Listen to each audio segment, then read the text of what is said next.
ವೇದಿಕೆಯ ಮೇಲಿರುವಂಥ ಎಲ್ಲ ಗಣ್ಯಮಾನ್ಯರೇ, ವೇದಿಕೆಯ ಮುಂದಿರುವಂತಹ ಎಲ್ಲ ಭಗವತ್ ಸ್ವರೂಪಿ ಬಂಧುಗಳೇ, ಈ ಭಾಗದ ಕೀರ್ತಿಯನ್ನು ಬಾನೆತ್ತರಕ್ಕೇರಿಸಂಥ ಸನ್ಮಾನಕ್ಕೆ ಭಾಗ್ಯರಾಗಿರ್ತಕ್ಕಂಥ ಎಲ್ಲ ಸನ್ಮಾನಿತರೇ, ಆತ್ಮೀಯರೇ, ಒಂದು ಸಂಸ್ಥೆಗೆ 25 ವರ್ಷ ಒಂದು ಪ್ರಮುಖ ಕಾಲಘಟ್ಟ. ಆ ಕಾಲಘಟ್ಟದಲ್ಲಿ ಹಿಂದಿರುಗಿ ನೋಡಿದಾಗ ಅಭೂತಪೂರ್ವ ಆನಂದವನ್ನು ನಮಗೆ ನೀಡ್ತದೆ. ಮಾಡಿದ ಸಾಧನೆಗಳು ಮತ್ತು ಉಂಡ ವೇದನೆಗಳ ಪರಾಮರ್ಶೆಗೆ ಬಹುಶಃ ಇದು ಸಕಾಲ ಅಂತ ಅನಿಸ್ತೇನೆ ಸ್ನೇಹಿತರೆ.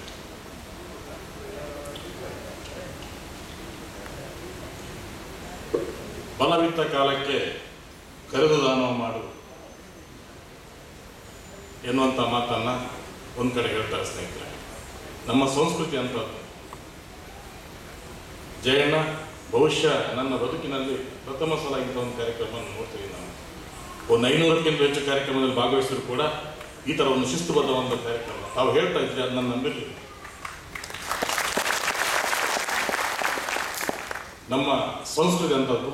ಒಂದು ಕಡೆ ಹೇಳ್ತಾರೆ, ಎತ್ತ ನೋಡಿದರತ್ತ ಹಸಿರು ವಸ್ತನ ಮಟ್ಟ ಬೂರಮೆಯ ಸೊಬಗು, ತೆಂಗು ಕಂಗುಗಳ ಬಾನೆತ್ತರದ ನೋಟ, ಮತ್ಸ್ಯ ರಾಶಿಗಳ ಬೆಟ್ಟ, ನಾಗಾರಾಧನೆ, ಭೂತಾರಾಧನೆ, ಯಕ್ಷಗಾನ, ಬಯಲಾಟ ಮೊದಲಾದ ಗಂಧರ್ವ ನಾಟ, ಹರಿವ ನದಿ ತೊರೆಗಳ ಜರಿಜಲ್ಲೆಗಳ ಚಿತ್ತಾಕರ್ಷಕ ನೋಟ, ಬ್ಯಾಂಕಿಂಗ್, ಶೈಕ್ಷಣಿಕ, ಹೋಟೆಲ್ ಉದ್ಯಮ, ಮತ್ಸ್ಯೋದ್ಯಮ ಮುಂತಾದ ಸಾಮಾಜಿಕ ಆರ್ಥಿಕ ಮುನ್ನೋಟ, ಗಮ್ಯಗಳಿಗೆ ಗುರಿಯಿಟ್ಟು ಓಡುವ ಕಂಬಳದ ಕೋಣಗಳ ನಾಗಾಲೋಟ, ಇಂತಹ ಸುಂದರ ಬಂಧುರ ಪರಿಸರದಲ್ಲಿ ಉದಯಿಸಿದ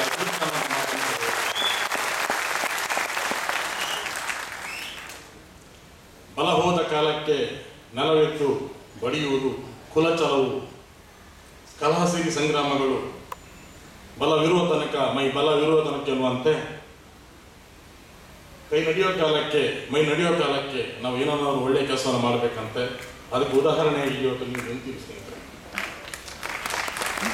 ಹಿರಿಯ ಸಂಸಾರವನ್ನು ಸ್ಥಿರವೆಂದು ನಂಬದಿರು, ಹಿರಿದೊಂದು ಸಂತೆ ನೆರೆದೊಂದು ಜಾವಕ್ಕೆ ಹರಿದು ಹೋದಂತೆ ಎನ್ನುವಂತೆ ಮನುಷ್ಯ ಕೇವಲ ಸಂಸಾರ ಮುಖ್ಯವಾಗಿ ಬದುಕದೆ ಸಮಾಜಮುಖಿಯಾಗಿ ಬದುಕಿದಾಗ, ಸಮಾಜಮುಖಿಯಾಗಿ ವ್ಯವಹರಿಸಿದಾಗ ಇಂತಹ ಪರಿಣಾಮಕಾರಿಯಾದ ಕಾರ್ಯಕ್ರಮಗಳು ಜಾರಿಗೆ ಬರ್ತವೆ ಅನ್ನೋದಕ್ಕೆ ಬಹುಶಃ ಇವತ್ತು ನಿಮ್ಮ ಸೇವಾ ಭಾರತಿ ತಮ್ಮ ಹಲವಾರು ಕಾರ್ಯಗಳ ಮೂಲಕ, ತಾವು ಕಟ್ಟಿಕೊಂಡ ಕನಸುಗಳ ಮೂಲಕ ನಮ್ಮ ಮುಂದೆ ಬರ್ತಾ ಇದೆ. ಇದು ನಮ್ಮ ಹೆಮ್ಮೆಗೆ ಕಾರಣವಾಗಿದೆ ಸ್ನೇಹಿತರೆ. ರಸ್ತೆ, ಸೇತುವೆ, ಶಾಲೆ, ಆಸ್ಪತ್ರೆಗಳ ಜೊತೆಯಲ್ಲಿ ಸಂತುಲಿತಗೊಂಡಂಥ ಮಾನವ ಸಮಾಜ, ಸಂಸ್ಕಾರಗೊಂಡಂಥ ಮಾನವ ಸಮಾಜವನ್ನು ಕಟ್ಟಿಕೊಡುವ ರೀತಿಯಲ್ಲಿ ನಮ್ಮ ಸಂಸ್ಥೆಗಳು ಮುನ್ನಡೆಯಬೇಕಂತೆ. ಆ ಒಂದು ಕೆಲಸವನ್ನು ಕೂಡ ತಾವು ಒಂದು ಕಡೆ ಹೇಳ್ತಾರೆ, ಎಲುಬಿಲ್ಲ ನಾಲಿಗೆಗೆ ಬಲವಿಲ್ಲ ಬಡವನಿಗೆ, ತೊಲೆ ಕಂಬಗಳಿಲ್ಲ ಗಗನಕ್ಕೆ, ಕುಲ ಭೇದವಿಲ್ಲ ದೇವರಲ್ಲ ಎನ್ನುವಂತೆ ಎಲ್ಲ ಜಾತಿಗಳನ್ನು ಮತವನ್ನು ಸೇರಿಸಿಕೊಂಡು ತಾವು ಮುನ್ನಡೆಯುವ ರೀತಿ ಇದಲ್ಲ. ಇದು ಖಂಡಿತವಾಗಿ ಎಲ್ರಿಗೂ ಆದರ್ಶವಾದ ಮಾತನ್ನು ಹೇಳ್ತಾ, ನಾವೊಂದು ಸುದೀರ್ಘ ಪರಂಪರೆಯ ಒಂದು ಬಿಂದುವಾಗಿದ್ದೇವೆ. ಸರಿದು ಹೋದ ನಿನ್ನೆಗಳ ಮತ್ತು ಬರುವ ನಾಳೆಗಳ ನಡುವೆ ಒಂದು ಕೊಂಡಿಯಾಗಿದ್ದೇವೆ ಅನ್ನೋ ಮಾತನ್ನು ಕೂಡ ಹೇಳ್ತೀವಿ ಸ್ನೇಹಿತರೆ.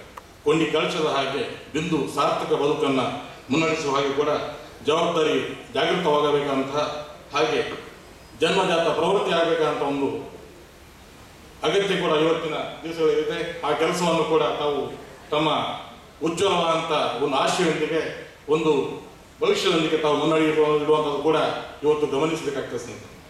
ಯಥೋ ಧರ್ಮ ತಥೋ ಜಯ, ಯಥೋ ಧರ್ಮ ತಥೋ ಕೃಷ್ಣ ಅನ್ನುವಂಥ ಮಾತನ್ನು ಹೇಳ್ತಾರೆ. ಎಲ್ಲಿ ಧರ್ಮ ಇರ್ತದೋ ಅಲ್ಲಿ ಭಗವತ್ ಸಾನ್ನಿಧ್ಯ ಇರ್ತದೆ, ಎಲ್ಲಿ ಭಗವತ್ ಸಾನ್ನಿಧ್ಯ ಇರ್ತದೋ ಅಲ್ಲಿ ಜಯ ವಿಜಯಗಳು ತಂತಾನೆ ಒಲಿದು ಬರ್ತವಂತೆ. ಬಹುಶಃ ಇಲ್ಲಿ ನೆರೆದಿರುವಂಥ ಒಂದು ಈ ಜನಸಂದೋಹ, ಮುಂಬೈಯಲ್ಲಿ ಬಂಟರವನ್ನು ತುಂಬಿಸುವಂಥ ಒಂದು ಆ ಧೈರ್ಯ ಬಹುಶಃ ನಿಮ್ಗೆ ಇದ್ದಿದ್ದರಿಂದ ನೀವು ಮೊದಲೇ ಹೇಳಿದ್ರು ನನಗೆ. ಇದು ನಿಮ್ಮ ಈ ಒಂದು ನಡೆದುಕೊಂಡಂಥ ನಿಮ್ಮ ಸತ್ಯಸಂಧತೆಗೆ ಸಾಕ್ಷಿ, ನಿಮ್ಮ ನಿಸ್ವಾರ್ಥಕ್ಕೆ ಸಾಕ್ಷಿ ಅಂತ ಮಾತನ್ನು ಹೇಳ್ತಾರೆ.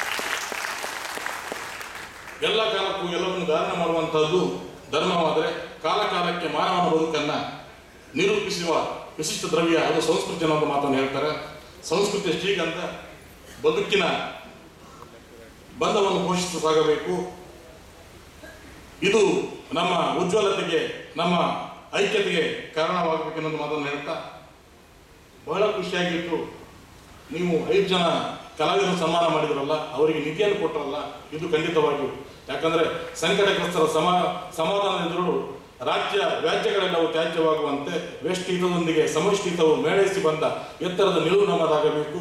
ಹೋಮಾಗ್ನಿಯೊಂದು ಬಾನೆತ್ತರಕ್ಕೆ ಹಾರುವಂತೆ, ಪುಣ್ಯ ನದಿ ಹರಿದು ಸಾಗರವನ್ನು ಸೇರುವಂತೆ ಈ ನಮ್ಮನ್ನು ಎಲ್ಲರನ್ನು ಸೇರಿಸಿಕೊಂಡು ಇಲ್ಲಿ ನೀವು ಜಾತಿ ಮತ ಪಂಥವನ್ನು ಮೀರಿ ನಿಮ್ಮ ಮಾನವೀಯತೆಯನ್ನು ಮೆರೆದಿದ್ದೀರಾ. ಇದು ಕೂಡ ನಮ್ಮ ಹೆಗ್ಗಳಿಕೆ ಕಾರಣವಾಗಿದೆ. ಮರ ಕಡಿದು ಮನೆ ಕಟ್ಟುವ ನಾವು ಗಿಡ ನೆಟ್ಟು ಪೋಷಿಸುವುದಕ್ಕೆ ಕೂಡ ಬಾಧ್ಯರಾಗಬೇಕಂತೆ. ಹಾಗೆ ಅರ್ಥವಿಲ್ಲದ ಬದುಕಿಗೆ ಅರ್ಥವಿಲ್ಲ, ಆದರೆ ಅರ್ಥವೇ ಬದುಕಿನ ಪರಮಾರ್ಥವೂ ಅಲ್ಲ ಅನ್ನೋದು ಮಾತನ್ನು ಹೇಳ್ತಾ, ಖಂಡಿತವಾಗಿಯೂ ನನ್ನ ಭಾವಗಗನದ ಸ್ಮೃತಿವರ್ಣ ಸಪ್ತಕದ ಚೆಲುವಿನ ಚಿತ್ತಾರವಾಗಿ ಮತ್ತು ನನ್ನ ನೆನಪಿನ ಗಣಿಯಲ್ಲಿ ಎಂದೂ ಕರಗದ ಗಟ್ಟಿ ಬಂಗಾರವಾಗಿ ಕೂಡ ಈ ಕಾರ್ಯಕ್ರಮ ಉಳಿಯುತ್ತದೆ ಅನ್ನೋದು ಮಾತನ್ನು ಹೇಳ್ತಾ ಮತ್ತೊಮ್ಮೆ ತಮ್ಮೆಲ್ಲರೂ ವಂದಿಸಿ ನನ್ನ ಮಾತು ಮುಗಿಸ್ತೇನೆ. ಜೈ ಹಿಂದ್, ಜೈ ಕರ್ನಾಟಕ. ಧನ್ಯವಾದ ಸುರೇಶನವರು.